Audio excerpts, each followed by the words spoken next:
নমস্কার, আমি তুতুল ভট্টাচার্য। তোমাদের সবাইকে আমার এই চ্যানেলে অনেক অনেক ওয়েলকাম। গাছ তো আমরা সবাই ভালোবাসি, কিন্তু সবসময় টাকা পয়সা দিয়ে গাছ কিনে বাড়িতে লাগানোটা একটা বড় ঝামেলা হয়ে যায়। কিছু কিছু সময় আমরা কাটিং থেকেও কিন্তু সুন্দর সুন্দর গাছ বানিয়ে নিতে পারি।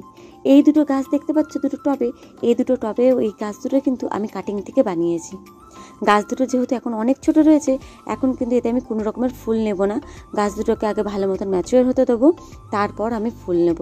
কারণ এখন যদি ফুল নিই, পুরো এনার্জি কিন্তু ফুলের ওপরে দেবে, গাছটা কিন্তু ভালো মতন বাড়তে পারবে না।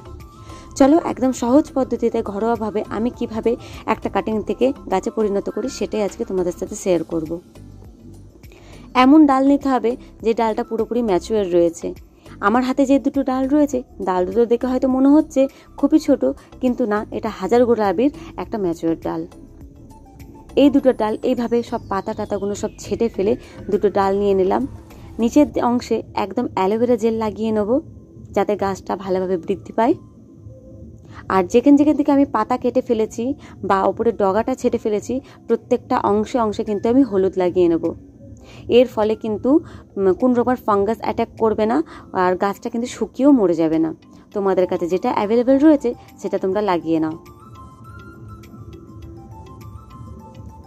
প্রত্যেকটা অংশে দেখে দেখে আমি প্রত্যেকটা অংশেই কিন্তু হলুদ লাগিয়ে নিলাম। এরপর এর জন্য মাটি তৈরি করাটা আমি বলে দিচ্ছি।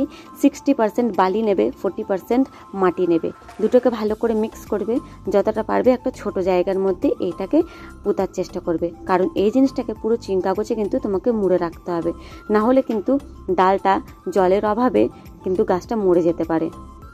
আর বারবার জল দিলেও কিন্তু শেকড় থেকে বা গোড়া থেকে জিনিসটা পচে যাবে। এইভাবে চিংকাগজে মুড়ে রাখলে যথেষ্ট পরিমাণে ভালো থাকবে। আর বারবার কিন্তু চেক করবে না যে পাতা বেরোলো নাকি। আর যদি পাতা বেরোয়, পাতা বেরোনোর সাথে সাথে কিন্তু তুলে দেখতে যাবে না যে নিচে শেকড় হয়েছে নাকি, কারণ শেকড় হতে কিন্তু আরও সময় লাগবে। এই দুটো গাছ আমি সুন্দর করে লাগিয়ে নিয়েছি, খুব ভালোভাবে গ্রো করছে, তোমরা দেখে নাও। এই দুটোই কিন্তু আমার কাটিং থেকে লাগানো। ভালো রেজাল্ট পেয়েছি বলে আমি আবারও এটা শেয়ার করার জন্য চলে আসি।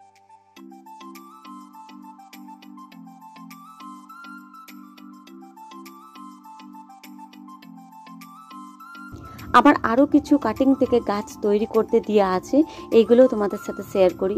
এটাও এক রকমের ফুল, সেটাও তোমাদের সাথে দেখিয়ে দিচ্ছি। দেখো কত সুন্দর পাতা বেরিয়েছে। এগুলো কিন্তু সব চিংকাগজে মোড়া ছিল, তোমাদের দেখানোর জন্য আমি চিংকাগজটাকে সরিয়েছি।